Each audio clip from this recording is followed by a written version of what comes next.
আপনারা দেখছেন digital express official YouTube channel. যদি এই চ্যানেলটিতে আজকে নতুন সদস্য হয়ে থাকেন, চ্যানেলটিকে তো সাবস্ক্রাইব করতে ভুলবেন না। এবং আপনাদেরকে নিয়ে আমাদের যে ডিজিটাল এক্সপ্রেস ফেসবুক পেজ রয়েছে, আমাদের হোয়াটসঅ্যাপ চ্যানেল রয়েছে, টেলিগ্রাম চ্যানেল রয়েছে, অবশ্যই আপনারা সেগুলোতে যুক্ত হওয়ার চেষ্টা করবেন। ডিসক্রিপশন বক্সটা একটু দেখে নিন। তো আজকে আমরা যে বিষয়টা আলোচনা করব, আপনারা জানেন যে বিগত সরকারের আমলে আমাদের রাজ্যে ছিল বাংলার বাড়ি প্রকল্প, যেটার বর্তমানে দ্বিতীয় কিস্তির টাকা দেওয়ার প্রক্রিয়া চলছে। যদি আপনি এখনও দ্বিতীয় কিস্তির টাকা না পেয়ে থাকেন, তো খুব শীঘ্রই পেয়ে যাবেন যদি সমস্ত কিছু ঠিকঠাক থাকে। বিগত সরকারের আমলে কিন্তু আমাদের রাজ্যে প্রধানমন্ত্রী আবাস যোজনা কিন্তু কার্যকর ছিল না। তো নতুন সরকার ক্ষমতায় এসেই কিন্তু রাজ্যে চালু করেছেন প্রধানমন্ত্রী আবাস যোজনা, যেখানে যে সমস্ত পরিবারের ঘর নেই, পাকা ঘর নেই, আপনাদের কিন্তু একটি করে ঘর নির্মাণের জন্য আর্থিক সহায়তা প্রদান করবে রাজ্য সরকার, অর্থাৎ কেন্দ্রীয় সরকার। রাজ্য এবং কেন্দ্রীয় উভয় সরকারের মিলিত একটি প্রকল্প প্রধানমন্ত্রী আবাস যোজনা, বা যেটা পশ্চিমবঙ্গের ক্ষেত্রে পশ্চিমবঙ্গ আবাস যোজনা বলে বিবেচিত হবে। আপনারা জানেন যে প্রধানমন্ত্রী আবাস যোজনার সুবিধা পাওয়ার জন্য আপনার বাড়িতে সার্ভে টিম আসবে, সার্ভে করে নিয়ে যাবে। আপনি যদি যোগ্য হয়ে থাকেন, তারপরেই কিন্তু আপনার ফাইনাল লিস্টে নাম উঠবে এবং আপনি টাকা পাবেন। আপনারা জানেন ইতিমধ্যে রাজ্যে প্রধানমন্ত্রী আবাস যোজনার সার্ভে চালু হয়েছিল বেশ কিছুদিন আগেই, যেটা অনলাইন এবং অফলাইন অবশ্যই আপনারা দু মাধ্যমেই করতে পারতেন। বিডিও অফিস থেকে, পঞ্চায়েত অফিস থেকে ফর্ম সংগ্রহ করে সেই ফর্ম জমা করতে পারতেন, বা অনলাইনেও আপনারা করতে পারেন। এবং সেটা যে লাস্ট ডেট, সেটার লাস্ট ডেট কিন্তু আজকে, অর্থাৎ আজকে 15ই আগস্ট ছিল। 15ই আগস্ট পর্যন্ত কিন্তু আপনারা প্রধানমন্ত্রী আবাসের জন্য সেলফ সার্ভে বা নিজের যে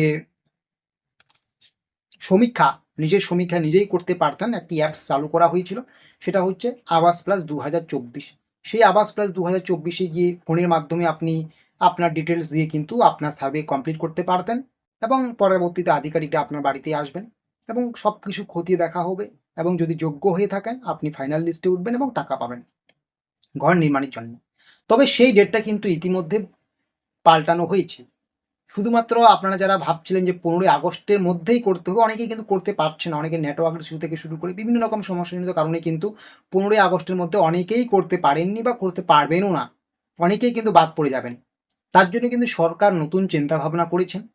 প্রধানমন্ত্রী আবাস যোজনার ঘর নির্মাণের সুবিধা পাওয়ার জন্য যে সার্ভের যে সময়সীমা, যেটা বেঁধে দেওয়া হয়েছিল আগে 15ই আগস্ট পর্যন্ত, সেটা কিন্তু বাড়িয়ে দেওয়া হয়েছে। ইতিমধ্যে পঞ্চায়েত মন্ত্রী দিলীপ ঘোষ কিন্তু জানিয়ে দিয়েছেন যে এটা 15ই আগস্ট নয়, 31শে আগস্ট পর্যন্ত চলবে। তো যাদের আপনাদের পাকা ঘর নেই, পাকা বাড়ি নেই, আপনারা কিন্তু 31শে আগস্ট পর্যন্ত প্রধানমন্ত্রী আবাস যোজনার জন্য সার্ভে করতে পারবেন বা সমীক্ষা চালাতে পারবেন। এবং এই সার্ভে করার জন্য যে আপনাদের আধিকারিকের প্রথম পর্যায়ে দরকার হবে এমনটা কিন্তু নয়। আপনার নিজের সার্ভে আপনি নিজেই করিয়ে দিতে পারবেন। তার জন্য কিন্তু আপনাকে আবাস প্লাস 2024 অ্যাপ্লিকেশন ব্যবহার করতে হবে। এবং কি করে প্রধানমন্ত্রী আবাস যোজনার ঘর পাওয়ার জন্য সার্ভে করাতে হয়, সেটা আপনারা অলরেডি ইউটিউবে, ফেসবুকে, বিভিন্ন সোশ্যাল মিডিয়া সাইটে দেখে নেবেন। অলরেডি এগুলো নিয়ে অনেক কন্টেন্ট ক্রিয়েট করা হয়েছে, বিভিন্ন মানুষজন, অভিজ্ঞ মানুষজন এগুলো নিয়ে বলছেন।